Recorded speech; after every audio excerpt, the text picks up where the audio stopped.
नाजका का रेगिस्तान एक निर्जीव समतल मैदान है जो पेरू के दक्षिणी भाग में सैकड़ों किलोमीटर तक फैला हुआ है। सदियों तक यह जगह बस एक वीरान जमीन मानी जाती रही थी, सूरज की तपिश में झुलसी हुई, बिल्कुल गुमनाम।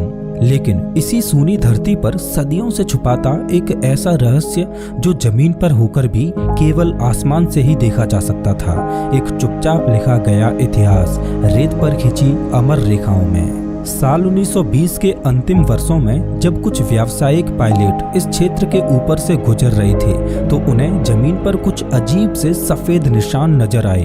उन्हें पहले तो लगा कि ये सिर्फ दरारें होंगी, लेकिन जैसे जैसे उन्होंने नजदीक से देखा तो वो रेखाएं किसी आकृति में बदलने लगीं। सीधी रेखाएं जो मीलों तक फैली थीं, त्रिकोण और फिर जानवरों की शक्लें, एक मकड़ी, एक बंदर, एक विशाल हमिंग बर्ड, ये सब इतनी सटीकता से बने थे कि उसे कोई संयोग नहीं कहा जा सकता। जैसे जैसे पायलट ने जहाज को झुकाया तो इन आकृतियों की तस्वीर और भी साफ होती गई, लेकिन साथ ही उनके सवाल और भी गहराते गए कि इन्हें कैसे और क्यों बनाया गया था। दरअसल इनका साम्राज्य के उदय से भी बहुत पहले यहाँ एक सभ्यता फल फूल रही थी जिसे नाजका सभ्यता बोला जाता है, जो बेहद रहस्यमयी, कुशल और आध्यात्मिक थी। धरती के सबसे सूखे इलाकों में से एक में जीते हुए भी इन्होंने रेगिस्तान को मात देना सीख लिया था।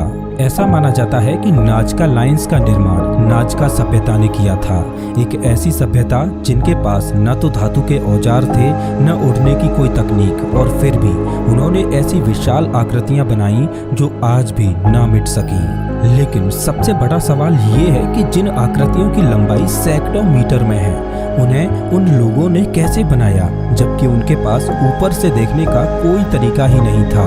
कुछ आकृतियां इतनी बड़ी थीं कि अगर आप किसी एक छोर पर खड़े हो जाएं तो दूसरा छोर नजर ही नहीं आए। कुछ तो पूरे शहर के बराबर लंबाई में फैली हुई थीं।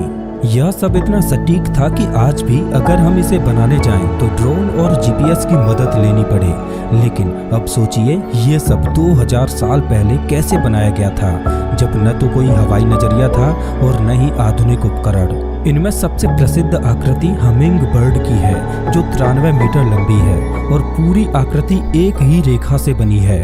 फिर आती है मकड़ी की आकृति जो 46 मीटर लंबी है।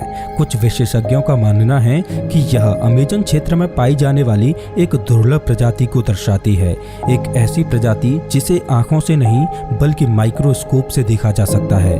तो क्या नाजका लोगों को इसकी रचना और बनावट की जानकारी थी? और ये है बंदर की आकृति, अपनी घुमावदार पूंछ और मानवीय अंगों के साथ। क्या ये किसी दूर दराज जंगल का संकेत था, या किसी आध्यात्मिक प्रतीक का हिस्सा, या फिर कोई ऐसी कल्पना जिसे आज हम समझ नहीं पा रहे?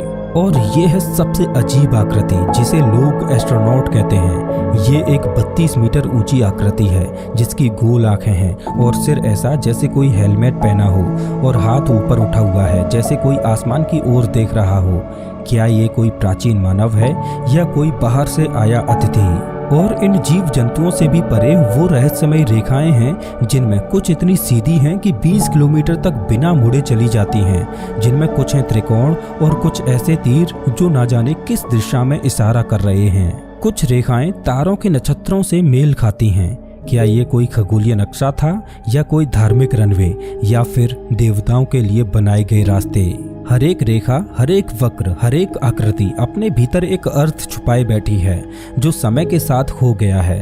पर शायद अगर हम इन आकृतियों को पढ़ना सीख जाएं तो हम उन लोगों को समझ पाएंगे जिन्होंने इन्हें बनाया था, और शायद उन शक्तियों को भी जिन्होंने उन्हें प्रेरित किया था। नाजका लाइन्स को लेकर सबसे विवादास्पद और रोमांचक सिद्धांत है एलियन हाइपोथेसिस।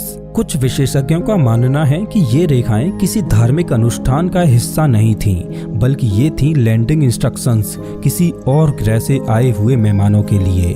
अब आप सोच रहे होंगे ये तो कोई साईफाई कहानी जैसी लग रही है, लेकिन सुनिए, इन आकृतियों में कुछ रेखाएं इतनी सीधी हैं कि वो आज के रनवे से भी ज्यादा सटीक लगती हैं। कई ऐसी आकृतियां हैं जो किसी भी प्राकृतिक अर्थ से मेल नहीं खाती, जैसे कि अनआइडेंटिफाइड जियोमेट्रिक पैटर्न्स, जिन्हें ना तो धार्मिक कहा जा सकता है और ना ही खगोलीय।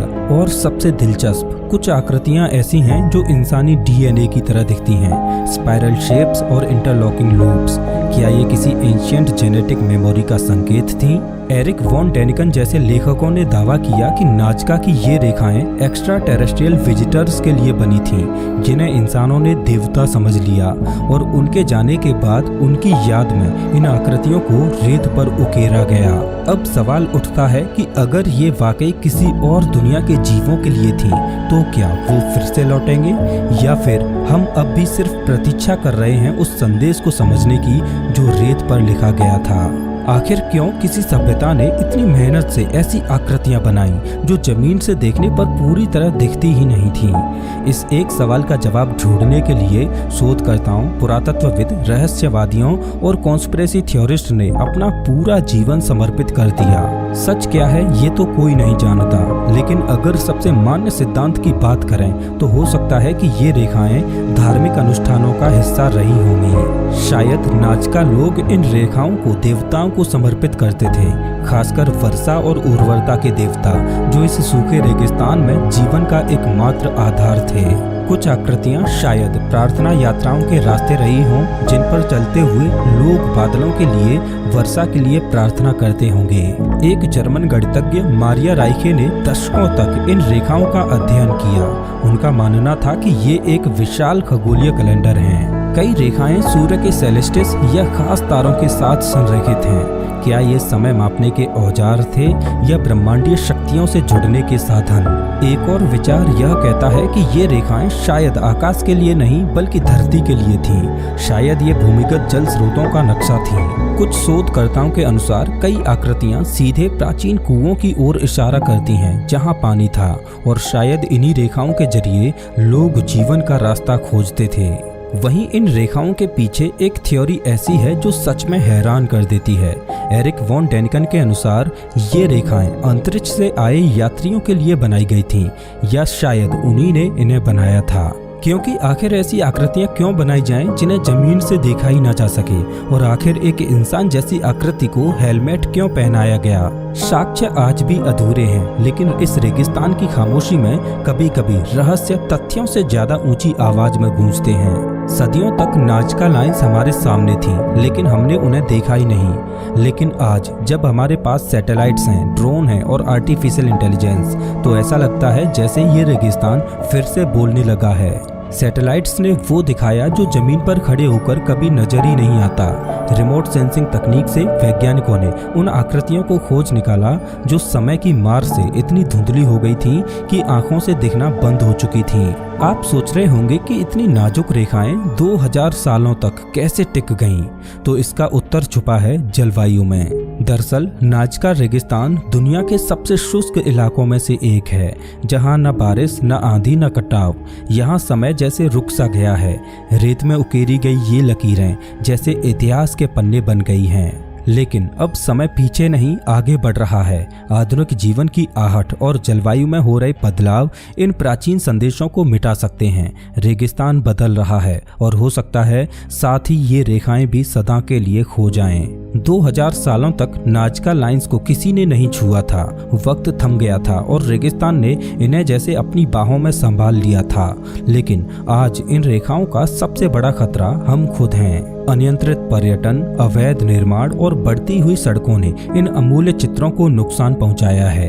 कई बार ट्रक ड्राइवर अनजाने में फीकी पड़ चुकी रेखाओं के ऊपर से गुजर जाते हैं और वो आकृति जो सदियों से बची रही थी वो कुछ ही सेकेंड्स में मिट जाती हैं। एक गलत मोड़ और इतिहास की एक धड़कन हमेशा के लिए खामोश हो जाती है। नाजका लाइंस सिर्फ पुरानी रेखाएं नहीं हैं, ये एक खोई हुई दुनिया की फुसफुसाहट हैं, जमीन पर उकेरे गए संदेश। अगर हमने अब भी इन्हें नहीं सुना तो शायद ये आवाजें हमेशा के लिए खामोश हो जाएंगी। उन्होंने अपनी सोच जमीन पर उकेरी, शब्दों से नहीं रेखाओं से, और आज हजारों साल बाद भी हम यही जानने की कोशिश कर रहे हैं कि वो क्या कहना चाहते थे। क्या ये रेखाएं किसी महान धार्मिक अनुष्ठान का हिस्सा थीं, या कोई खगोलीय वेधशाला जो सितारों की निगरानी के लिए बनी थी, या फिर रेगिस्तान में छिपे जल स्रोतों का नक्शा, या शायद कुछ और भी गहरा, कुछ ऐसा जो तर्क के दायरे से बाहर है, जो अज्ञात की ओर संकेत करता है।